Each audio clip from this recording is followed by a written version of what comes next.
Yang ketiga, kita akan bahas tema kita pagi ini adalah agar sholat menenangkan hati. Agar sholat menenangkan hati. Sholat itu tiangnya agama. Betul apa betul? As-sholatu imaduddin. Sholat itu tiangnya agama. Dalam satu bangunan, tiang itu penting atau tidak? Saya tanya. Dalam satu bangunan, tiang itu penting atau tidak? Penting aja, penting banget. Cius. Mie apa? Mie ayam. Bangunannya mewah, tiangnya roboh. Apa yang terjadi? Hancur. Bangunannya bagus, tiangnya rapuh. Apa yang terjadi? Hancur. Betul? Kalau bahasa kita nih, orang penampilannya gagah, penampilannya bagus, tapi tidak sholat. Apa yang terjadi? Hancur. Maka apa kata Nabi dalam hadis yang lain? Inna awwala ma yuhasabu bihil abdu yaumal qiyamah as-salat. Sesungguhnya perkara pertama yang akan dihisab ketika nanti hari kiamat salat. Fa in saluhat salaha kulluh, fa in fasadat kulluh. Jikalau baik salatnya, baik seluruh amalnya. Tapi jika rusak sholatnya, maka rusak seluruh amalnya. Jadi kalau ahilman tanya, sholat itu penting atau tidak? Penting aja, penting banget. Penting aja, penting banget. Cius, mie apa? Mie goreng ya. Mie ayam udah, sekarang mie goreng ya. Penting Ustadz? Ya, penting. Sholat rukun Islam. Sholat tiang agama. Sholat adalah kekuatan bagi kita. Bahkan untuk membedakan kita dengan orang yang tidak beriman kepada Allah. Salah satunya dilihat dari sholatnya. Dilihat dari apa? Sholatnya. Dan Masya Allah, ketika Allah memerintahkan sholat, Allah langsung memanggil Nabi untuk berjumpa dengannya. Dalam peristiwa apa? Isra Mi'raj. Perintahnya peristiwanya istimewa, dan latar belakang terjadinya pun juga istimewa. Sedikit kita cerita sedikit. Bapak Ibu kan tahu ya, sering dengar kalau peristiwa Isra Mi'raj yang terjadi pada Nabi SAW itu berangkat dari sebuah peristiwa sebelumnya. Apa? Nabi sedang mengalami kesedihan dalam hidupnya. Betul apa betul? Iya apa iya? Sebelumnya Nabi mendapatkan peristiwa apa ahilman? Satu, Nabi ditinggal oleh paman yang dicintainya. Siapa namanya? Apa? Abu Thalib. Dan yang kedua, Nabi ditinggal oleh istri tercintanya. Siapa namanya? Khadijah. Dua orang ini, Masya Allah, dua orang yang paling bela Nabi, dua orang yang paling mencintai Nabi, dan dua orang pula yang sangat dicintai oleh Nabi SAW. Pamannya Abu Thalib adalah pamannya yang mengurus Nabi dari sejak kecil. Setelah ibunya wafat, diasuh oleh kakeknya. Kakeknya wafat, diasuh oleh pamannya Abu Thalib. Banting tulang, tulang banting, kaki di kepala, kepala di kaki. Pamannya Abu Thalib mengurus Nabi SAW. Mengajarkan mengembala, mengajarkan berdagang, mengajarkan banyak hal kepada diri Nabi SAW. Diurus sejak kecil, dibesarkan sejak kecil.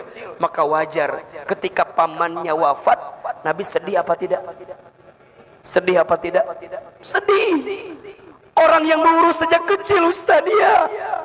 Dan bahkan dikisahkan pamannya Abu Thalib ini di antara paman Nabi yang kondisi ekonominya itu tidak kaya banget gitu. Bisa dibilang sederhana saja. Coba ibu bayangkan, bapak bayangkan, baginda Nabi itu tinggal bersama seorang paman yang kondisi ekonominya tidak kaya. Apa yang terjadi? Nabi tumbuh dalam kesederhanaan. Nabi tumbuh dalam kemandirian. Nabi tumbuh dalam kondisi yang begitu luar biasa, ditempa oleh pamannya. Tapi justru mohon maaf lahir batin, kondisi sulit yang Nabi rasakan sejak kecil menjadikan beliau menjadi pribadi yang tangguh dalam kehidupan. Maka mohon maaf ini adik-adik sayang, kalau hari ini hidup kita sedang mohon maaf ya, misalnya keluarga kita, orang tua kita bukan orang yang kaya, mohon maaf, jangan pernah menghina keadaan. Karena kadang-kadang seseorang itu harus dibanting agar dia terpelanting pada keadaan yang lebih baik. Betul apa betul? Iya apa iya? Seseorang kadang harus tahu rasanya pahit agar dia bisa tahu rasanya manis. Betul? Baginda Nabi SAW mendapatkan banyak pelajaran dari paman yang dicintainya. Siapa namanya? Abu Thalib. Maka saat beliau wafat, Nabi sedih.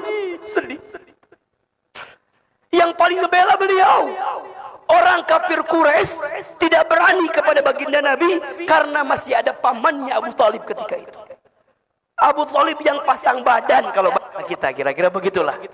Kalau bahasa orang Tangerang, Abu Thalib yang pasang badan gitu loh. Kalau ada yang nyakiti ponakan saya yang pasang badan, kira-kira begitu. Maka saat kehilangan Nabi sedih. Ditambah lagi kehilangan istri tercinta beliau, siapa? Khadijah. Ustadz Hilman, bagaimana gambaran istri seperti Khadijah itu? Masya Allah. Ibu, Ustadz mau tanya boleh? Ibu mau tidak punya suami seperti Rasulullah? Mau? Ibu ngaca apa enggak? Hah? Ustaz, kok gitu jawabannya? Iya, Rasulullah hebat, iya. Jangan lupakan, di samping beliau ada perempuan yang hebat. Siapa? Khadijah. Masya Allah. Ustaz, ada cerita apa yang bisa dibagikan kepada kita? Masya Allah. Ibu sayang, ayahanda yang dirahmati Allah, Khadijah itu seorang istri yang paling bisa menguatkan sosok Nabi Muhammad Sallallahu Alaihi Wasallam. Satu kali dikisahkan, boleh saya cerita? Baginda Rasul itu sedang bertahanus di Gua Hira, sedang berdiam diri di mana? Di Gua Hira. Tiba-tiba apa? Datang suara mengatakan kalimat Iqra, Iqra, Iqra. Yang datang siapa? Lihat ke kanan, gak ada orang. Ke kiri, gak ada orang. Ke depan, gak ada orang. Ke belakang, gak ada orang. Pas lihat ke atas, ada makhluk putih besar. Siapa yang datang? Malaikat Jibril. Apa kata Nabi? Ma Nabi Qari, saya tidak bisa baca. Ternyata waktu itu datang Jibril memberikan wahyu yang pertama. Surat apa? Al-Alaq. Kalau orang di atas sebutnya surat Iqra. Namanya surat apa? Al-Alaq. Ma Nabi Qari, saya tidak bisa baca. Jibril kemudian selesaikan 5 ayat pertama surat Al-Alaq. Iqra bismi rabbikal ladzi khalaq. Khalaqal insana min 'alaq. Iqra wa rabbukal akram alladzi 'allama bil qalam 'allamal insana ma lam. 5 ayat selesai. Nabi ketakutan apa tidak? Bulu kuduknya merinding, tubuhnya bergetar, kakinya ketakutan, takut. Ibu nggak usah jauh-jauh lah. Ibu lagi di lampu merah, tiba-tiba ada yang manggil, ibu. Lihat kanan, kiri, depan, belakang nggak ada orang. Takut apa enggak? Percis, Nabi ketakutan, Masya Allah. Maka apa yang terjadi? Nabi kemudian bangkit, Nabi kemudian lari hingga menuju rumahnya. Masya Allah. Sampai di rumah, buka pintu, langsung melihat wajahnya Khadijah. Apa yang terjadi? Setengah ketakutan Nabi langsung hilang karena melihat wajah siapa? Khadijah. Masya Allah. Begitu luar biasanya Khadijah. Nabi lagi ketakutan, lihat wajahnya Khadijah, setengah ketakutan langsung hilang. Apa yang Khadijah lakukan? Khadijah nggak nanya lagi, nggak nanya, ya Rasul kenapa enggak? Khadijah langsung memeluk Nabi, dipeluk oleh Khadijah, dibisikin telinga Nabi, ya Muhammad, suamiku, jangan takut, ada aku di sampingmu. Masya Allah. Kalau di luar sana ada yang menyakitimu, aku yang pertama mencintaimu. Kalau dia di luar sana ada yang menjatuhkanmu, aku yang paling pertama menguatkanmu. Apa yang terjadi? Dipeluk oleh Khadijah, dibisikin telinganya, semua ketakutan Nabi langsung hilang karena dipeluk oleh siapa?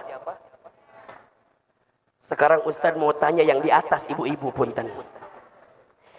Ibu-ibu saya mau tanya, boleh apa enggak? Kalau suami ibu di luar rumah ada masalah, sampai ke rumah lihat wajah ibu, hilang masalah tambah masalah. Tolong jawab ini pertanyaan. Suami ibu di kantor, suami ibu di mana? Di kantor. Ada masalah, pulang ke rumah, lihat wajah ibu, hilang masalah tambah masalah. Baik. Ternyata Ahilman baru tahu masalah suami di sini ada di atas masalahnya. Oh, Ahilman berarti masih jauh kita dari karakteristik Bunda Khadijah, masih jauh. Betul ya Pak ya? Maka mohon maaf Ustaz, ketika kehilangan Khadijah Nabi sedih apa tidak? Sedih. Karena Khadijah yang memberikan semuanya. Sampai satu kali dikisahkan, Nabi itu lagi duduk, Khadijah itu tiduran di atas pahanya Nabi SAW. Kebayang apa enggak? Oh, jangan dibayangin ya, karena ibu tidak pernah mendapatkan itu dari suaminya ya. Nabi lagi duduk, kemudian Khadijah tidur di atas pahanya siapa? Rasulullah SAW. Tiba-tiba apa yang terjadi? Nabi itu nangis. Nabi nangis, kemudian air matanya nyakclak, nyakclak tehnya, menetes hingga ke keningnya siapa? Khadijah. Kata Khadijah, pas lagi ngelihat gini, langsung dihapus air matanya Nabi, dihapus. Suamiku, jangan menangis katanya. Kenapa engkau menangis?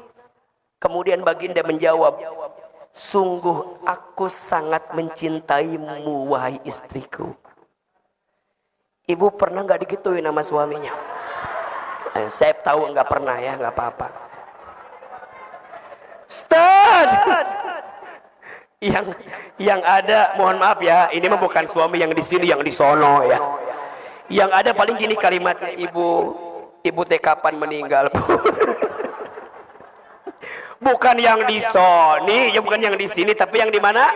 Sono. Yang di sini mah insya Allah enggak ya, enggak jauh beda gitu ya. Gimana Ustaz? Nangis. Kata Khadijah, jangan. Kenapa? Lihat kalimat Khadijah ini luar biasa.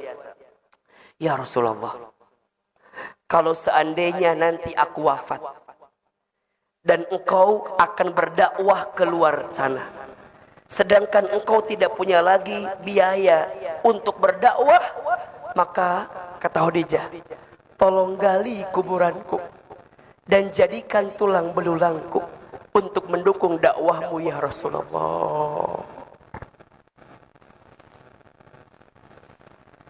Sampai segitunya Bu, Masya Allah. Kalau ini bahasanya kiasan ya, ini bahasanya kiasan.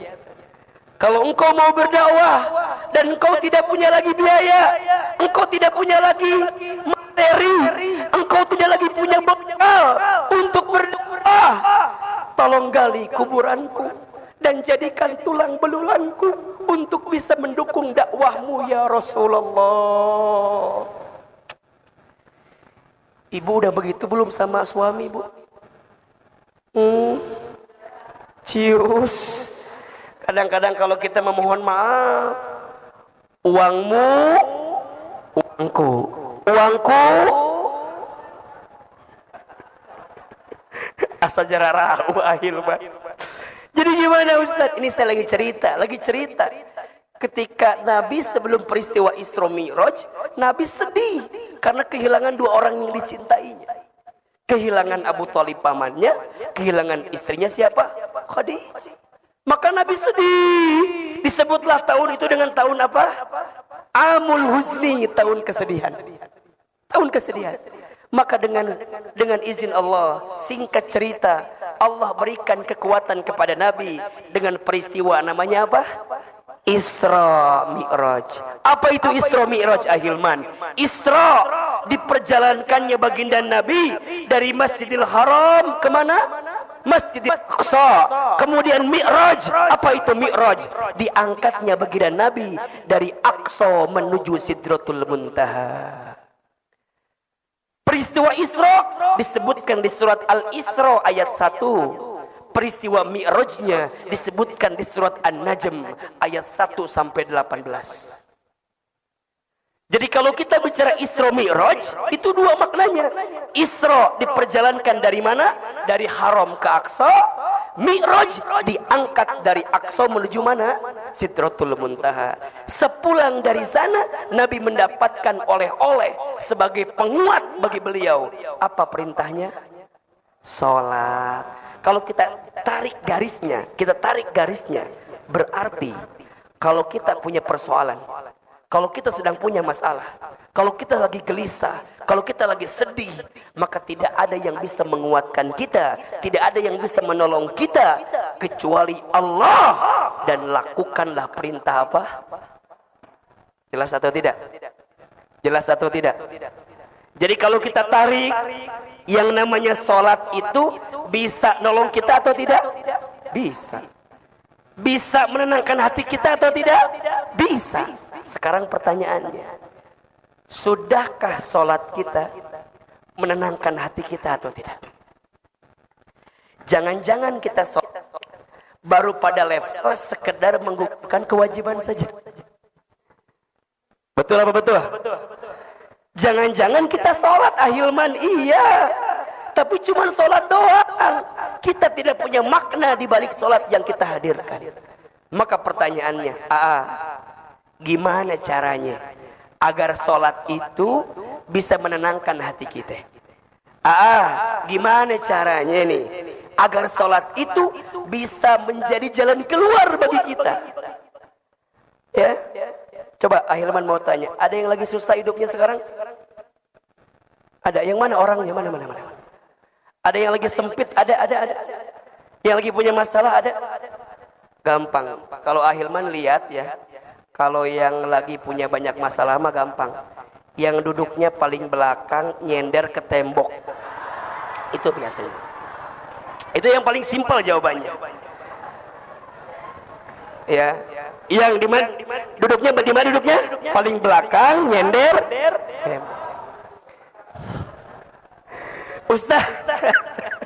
Ustaz, kenapa yang nyender ke tembok ada masalah? Iya. Karena di rumahnya tidak punya sandaran.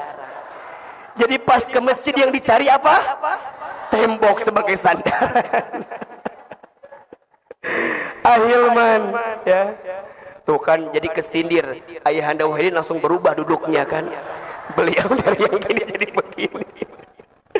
Ahilman, gimana caranya agar sholat menenangkan hati kita? Tolong catat ya. Ada 5 I. Ada berapa? Ada 5 I yang harus kita hadirkan dalam sholat agar sholat menenangkan hati kita. I yang pertama, sholat harus ikhlas. Apa yang pertama? Ikhlas. Ustadz, apa itu ikhlas? Ikhlas itu artinya menyandarkan setiap aktivitas kita hanya untuk siapa? Lillahi ta'ala.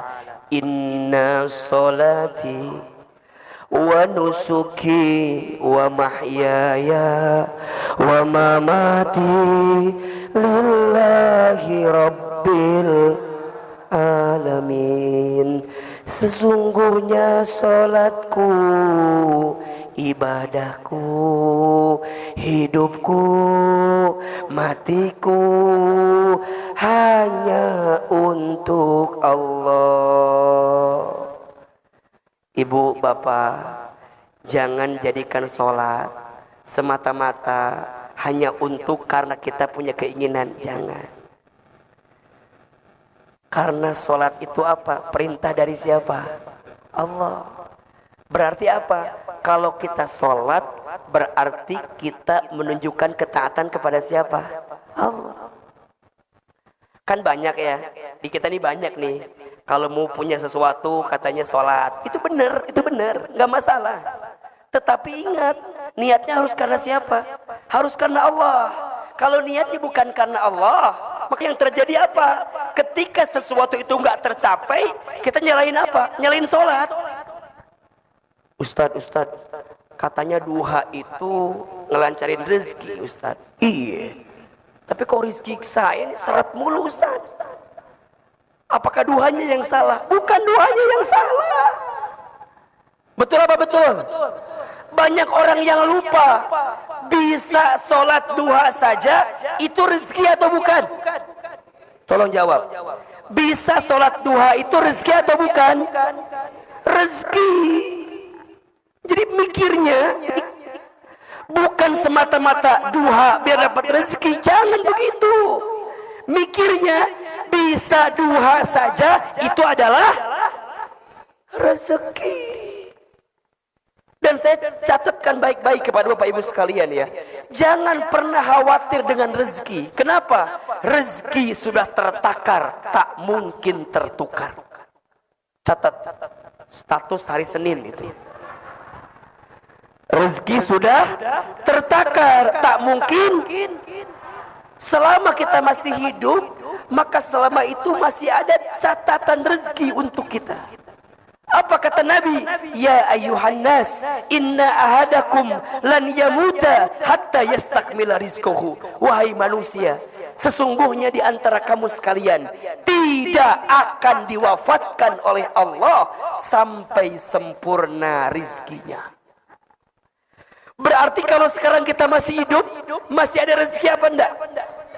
Kalau sekarang kita masih hidup nih, kita masih dikasih umur nih, masih bisa bergerak nih, masih bisa bernafas nih, masih ada rezeki atau tidak? Jangan takut. Tapi harus ikhtiar. Harus apa? Ikhtiar. Ingat, ikhtiar itu ada dua. Satu ikhtiar bumi, dua ikhtiar langit. Ikhtiar buminya kerja, ikhtiar langitnya apa? Tingkatkan ketakwaan kita kepada Allah. Harus kerja, harus usaha, harus bisnis. Jangan diam. Kenapa? Perintah Allah. Makanya Ustadz paling kesel sama orang yang bikin status akan indah pada waktunya. Apa statusnya? Akan indah pada usaha kagak mau, dagang kagak mau, silaturahmi kagak mau, ketemu sama orang kagak mau, jualin produk kagak mau, suruh sholat gak mau, sholat subuh kesiangan, malam tidur, pagi-pagi bangun-bangun bikin status. Apa statusnya? Akan indah pada waktunya. Tuh nyambung. Akan indah pada ya itu hanya berlaku bagi dia yang berusaha. Betul apa betul? Berarti rezeki atau bukan? Rezeki sebagai bentuk ketakwaan kita kepada Allah. Dan apa janji Allah kepada kita? Wa may yattaqillaha yaj'al lahu makhraja wa yarzuqhu min haitsu la yahtasib. Dan barang siapa yang bertakwa kepada Allah, maka Allah akan tunjukkan jalan keluar kepadanya. Dan Allah limpahkan rezeki dari jalan yang tidak disangka-sangka. Maka poin pertama, agar sholat menenangkan hati kita, kudu apa? Ikhlas. Karena siapa? Karena Allah. Berarti apa? Kita tes sholat karena kita butuh sama siapa? Allah. Jangan jadikan sholat sebagai sesuatu yang memberikan beban kepada kita, jangan. Tapi jadikan sholat sebagai kebutuhan untuk kita. Kalau kita lapar harus apa? Makan. Kalau kita haus harus apa? Minum. Kalau kita capek harus apa? Istirahat. Sama. Kalau hati kita gelisah, sholat. Kalau hidup kita susah, sholat. Kalau hati kita sempit, sholat. Itu jawabannya. Karena ikhlas dalam sholat bisa mengantarkan ketenangan hati dalam hidup kita. Yang kedua, apa ahilman? Ittiba. Apa? Sholat kudu ittiba. Apa itu ittiba? Mengikuti sholatnya Nabi Muhammad sallallahu alaihi wasallam. Sholatlah kamu kama ra'aitumuni usolli. Sholatlah kamu sebagaimana engkau melihat aku sholat. Nabi itu menenangkan hatinya, mengistirahatkan hatinya dengan apa? Dengan sholat. Arahni bis sholat. Satu kali Nabi pernah bilang sama Bilal, wahai Bilal, istirahatkan hatiku dengan sholat. Apa perintahnya? Bilal, kumandangkan azan. Masya Allah. Bilal, lantunkan azan. Kenapa? Karena saat aku mendengarkan suara azan, aku bisa mendapatkan ketenangan di dalamnya. Maka bagi orang beriman, tidak ada panggilan yang paling dirindukan kecuali panggilan azan, panggilan salat. Allahu Akbar, Allahu Akbar. Rindu dengan panggilan itu. Betul apa betul? Iya apa iya? Jangan dilanjutkan kembali ya. Masalah azan cukup ya.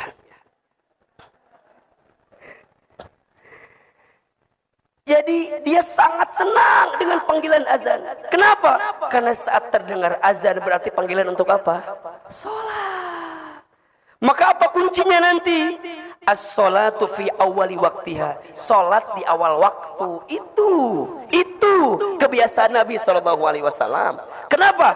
Karena sholat itu ibaratnya pertemuan penting antara seorang hamba dengan siapa? Allah. Ibu, bapak, saya gambarkan begini. Ibu janjian dulu. Waktu zaman jahiliyah dulu. Ibu janjian sama mantan pacar ibu. Yang sekarang jadi apa? Jadi suami. Janjian jam 12. Kira-kira persiapannya jam berapa?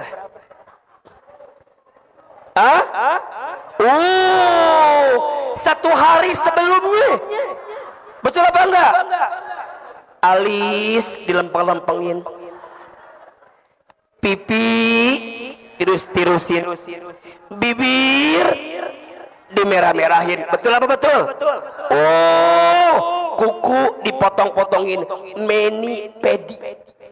manicure, pedicure. Mau ketemu sama mantan pacar kita. Betul apa enggak? Bajunya dipilih yang bagus apa yang enggak? Bagus, bahkan ganti berkali-kali. Betul apa enggak? Ini cocok enggak ya? Ini cocok enggak ya? Betul enggak? Kok enggak nyambung ya? Ininya hijau, merah, baunya kuning. Pelangi kali ah. Gantian terus. Mau ketemu sama siapa itu? Ketemu sama manusia biasa. Betul apa enggak? Ibu jam 12 temuan janjiannya. Saya yakin dari jam 10 udah siap berangkat dari rumah. Betul? Jam 11 udah deg-degan. Setengah 12 makin deg-degan. Kenapa? Makin mau ketemu sama mantan pacar kita. Pas ketemu jam 12.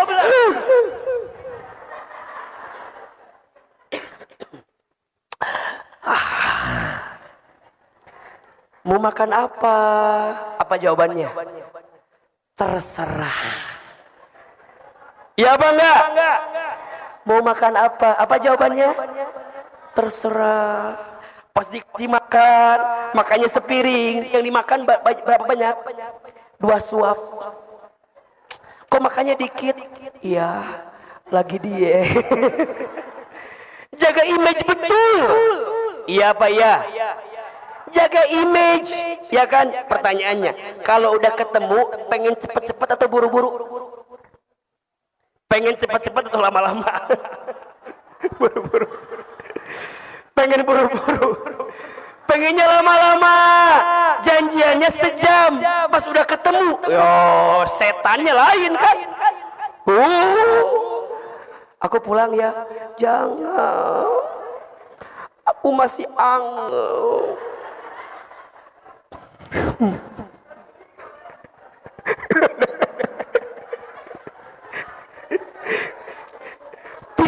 pisah, udah pisah. Pisah. Pertanyaan saya, sampai rumah teleponan apa enggak?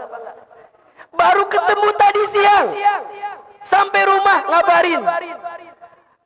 Ayang.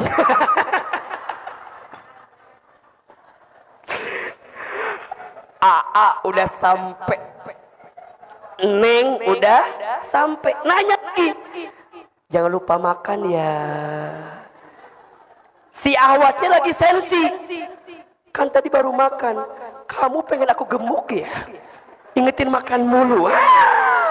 Terus malamnya teleponan. Itu Amiman. Betul apa betul? Sekarang saya mau tanya. Azan zuhur jam 12. Kita siap-siap jam berapa? Jam 2. Baru datang. Azan zuhur jam berapa? Jam 12. Baru sholat jam berapa? Jam 2. Ibaratnya lah, bapak mau ketemu sama ayah Wahidin, dijanjiin jam 12, datang jam 2, ditinggal apa enggak? Di SP, tinggal lagi. Sekarang mohon maaf, bayangkan berapa kali kita meninggalkan sholat dalam waktu yang tepat. Betul apa enggak? Allah lagi nungguin kita. Allah menanti kita. Kita yang butuh sama Allah. Allah nungguin kita. 5 waktu Allah siapin bagi kita. Ente kemana aja? Makanya nih ya, kalau bapak ibu waktunya ingin dikelola dengan baik, gampang. Perbaiki sholat dah. Betul apa enggak?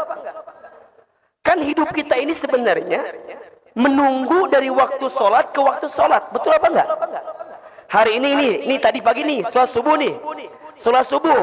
Habis ini kita gerak aktivitas. Nungguin sholat apa? Zuhur. Habis zuhur aktivitas lagi. Nungguin apa?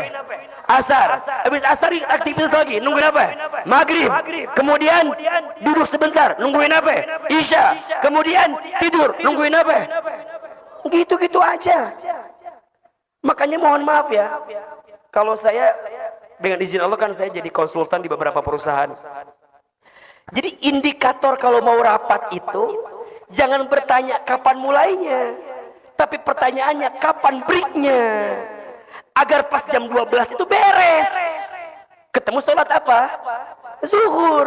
Jam berapapun mulainya, ketemu zuhur, break, selesai, sholat dulu. Cakep. Kalau kita pertanyaannya apa? Mulainya jam berapa? Bukan akhirnya jam berapa? Nah, akhirnya ini patokannya apa? Waktu sholat, waktu azan. Sekarang saya mau tanya, jadi azan itu penting atau tidak? Kok jadi ke azan lagi sih? Penting, pengingat bagi kita itu. Betul apa enggak? Sholat di awal waktu. Ibu ibaratkan seperti ibu ketemu sama mantan pacar ibu tadi, bapak ibaratkan bapak ketemu sama orang penting. Waktunya nggak boleh meleset. Betul apa enggak? Kita ketemu klien, ya, ketemu rekan bisnis, ya, ketemu pimpinan kita, ya, kan nggak bisa telat, ya nggak sih? Maunya tepat waktu. Ittiba, ikuti sholatnya Rasulullah Shallallahu Alaihi Wasallam. Salah satunya apa? Sholat di awal waktu. Naik lagi Ustadz, ya. Sholat harus pakai ilmu. I yang ketiga. I yang pertama apa? Ikhlas. I yang kedua, ittiba. I yang ketiga, ilmu. Orang yang sholat pakai ilmu sama yang tidak beda atau sama? Beda. Sederhananya, pahami setiap bacaan sholat. Coba. Allahu Akbar. Apa artinya? Apa artinya? Saat bapak ibu mengucapkan kalimat Allahu Akbar, maknanya tidak ada yang lebih besar dalam hidupku kecuali siapa? Berarti apa? Ibu nyingkirin kehidupan dunia, ibu nyingkirin kesibukan dunia, bapak nyingkirin setiap pekerjaan urusan dunia, bapak singkirin. Kenapa? Karena tidak ada yang lebih penting untukku kecuali siapa? Allahu Akbar. Allah Maha Besar. Baca iftitah, ada yang baca Allahumma ba'id, silahkan. Ada yang baca Allahu Akbar kabira, silahkan. Setelah itu baca Al-Fatihah. Bismillahirrahmanirrahim. Apa artinya? Dengan menyebut namamu ya Allah, yang maha pengasih lagi maha penyayang. Apa maknanya? Ya Allah, kalau saat ini hamba sedang tersakiti, hamba sedang terluka, hamba sedang kecewa, hamba tenang ya Allah, karena hamba punya Engkau yang maha pengasih lagi maha penyayang. Jadi gimana? Gak akan sedih berlebihan, gak akan kecewa berlebihan, gak akan putus asa berlebihan. Kenapa? Karena kita punya siapa? Allah, Allah Ar-Rahman Ar-Rahim. Alhamdulillahi Rabbil Alamin. Ya Allah, segala puji hanya bagimu, Tuhan semesta alam. Kalimat Alhamdulillah mengajarkan kita untuk menghilangkan kesombongan dalam diri kita. Yang ngasih kita harta siapa? Yang ngasih kita harta siapa? Yang ngasih kita umur siapa? Yang ngasih kita sehat siapa? Yang ngasih kita pangkat siapa? Yang ngasih kita jabatan siapa? Allah. Saat kita baca Al-Fatihah, ya Allah, tidak ada yang berhak dipuji kecuali Engkau ya Allah. Jadi kalau ada orang yang muji kita, ada orang yang hormat sama kita, ada orang yang menghargai kita, ada orang yang memuliakan kita, satu jawabannya apa? Karena Allah nutupin aib-aib kita saja. Kalau seandainya aib kita dibuka, apa yang mau kita banggakan? Gak ada. Kita ini cuma ditutup pakai casing aja sama Allah. Betul apa enggak? Maka saat baca Fatihah, hilang kesombongan. Makanya aneh kalau ada orang yang sholat tapi sombong, aneh. Saya ulangi. Ada orang yang sholat tapi sombong, aneh. Kenapa? Karena dengan sholat dia ruku, dia sujud. Berarti dia menghambakan dirinya kepada siapa? Dan tidak ada yang lebih besar dalam hidup kita kecuali siapa? Ya Allah, terima kasih. Engkau titipkan jabatan kepada hamba ya Allah. Engkau titipkan pangkat kepada hamba ya Allah. Bukan karena hebatnya hamba, tapi ini hebatnya Engkau yang menitipkan kepada hamba. Betul apa betul? Mohon maaf ya. Kadang-kadang kan kita ayahanda suka ini ya, kadang suka mikir kita ini. Kok bisa ya? Kadang ya, saya pada posisi saya ya. Ya Allah, alhamdulillah ya. Sekarang dengan izin Allah ya, bisa di televisi, bisa ceramah begini. Kalau bicara mohon maaf ya, yang lebih pintar banyak apa enggak? Banyak. Yang lebih hebat banyak apa enggak? Banyak. Makanya kadang-kadang malu Ustaz. Saya tuh kalau bicara begini, usia ini masih muda, banyak guru-guru kita malu. Tapi kalau saya merenung, Allah, Engkau tidak mungkin mengizinkan sesuatu kecuali Engkau titipkan kebaikan di dalamnya. Itu aja husnuzonnya. Nah, pelutong.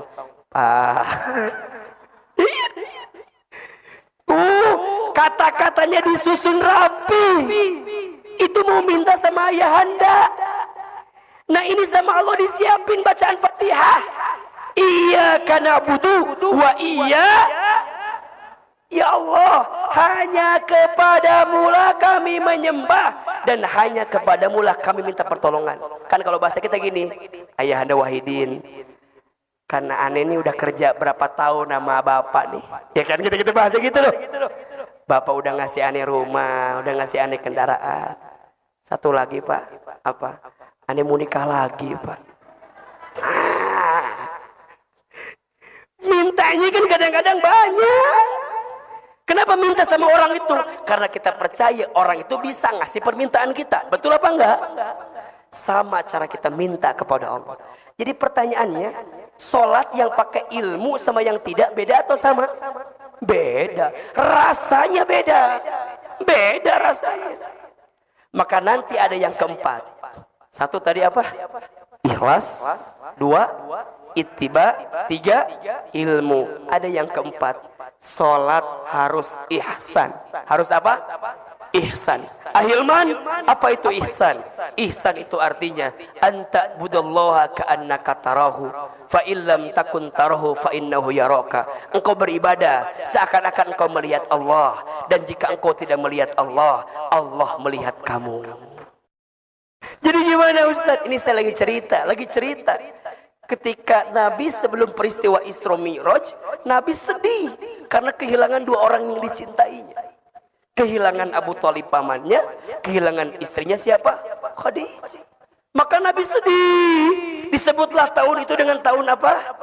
Amul Huzni, tahun kesedihan. Tahun kesedihan. Maka dengan izin Allah, singkat cerita, Allah berikan kekuatan kepada Nabi dengan peristiwa namanya apa? Isra Mi'raj. Apa itu Isra Mi'raj, Ahilman? Isra, diperjalankannya baginda Nabi dari Masjidil Haram kemana? Masjidil Aqsa. Kemudian Mi'raj, apa itu Mi'raj? Diangkatnya baginda Nabi dari Aqsa menuju Sidratul Muntaha. Peristiwa Isra disebutkan di surat Al-Isra ayat 1. Peristiwa Mi'rajnya disebutkan di surat An-Najm ayat 1 sampai 18. Jadi kalau kita bicara Isra Mi'raj, itu dua maknanya. Isra diperjalankan dari mana? Dari Haram ke Aqsa. Mi'raj diangkat dari Aqsa menuju mana? Sidratul Muntaha. Sepulang dari sana, Nabi mendapatkan oleh-oleh sebagai penguat bagi beliau. Apa perintahnya?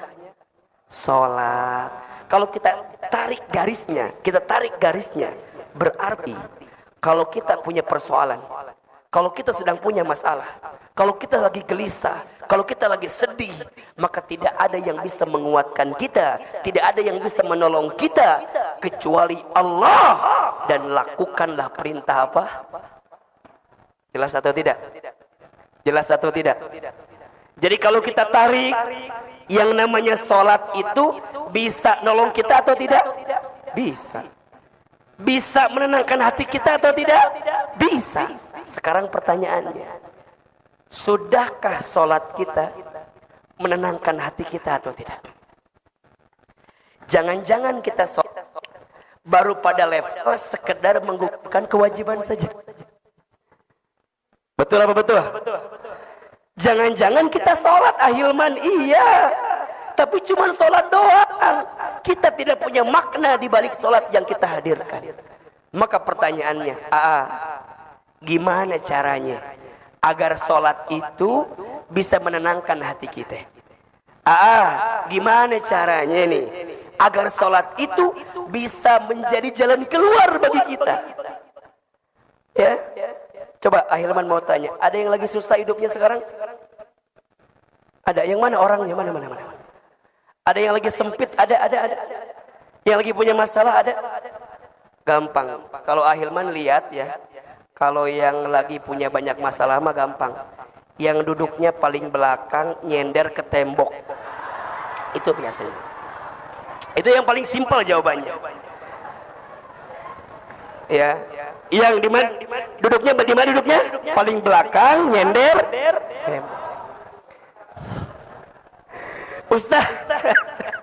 Ustaz, kenapa yang nyender ke tembok ada masalah? Iya. Karena di rumahnya tidak punya sandaran.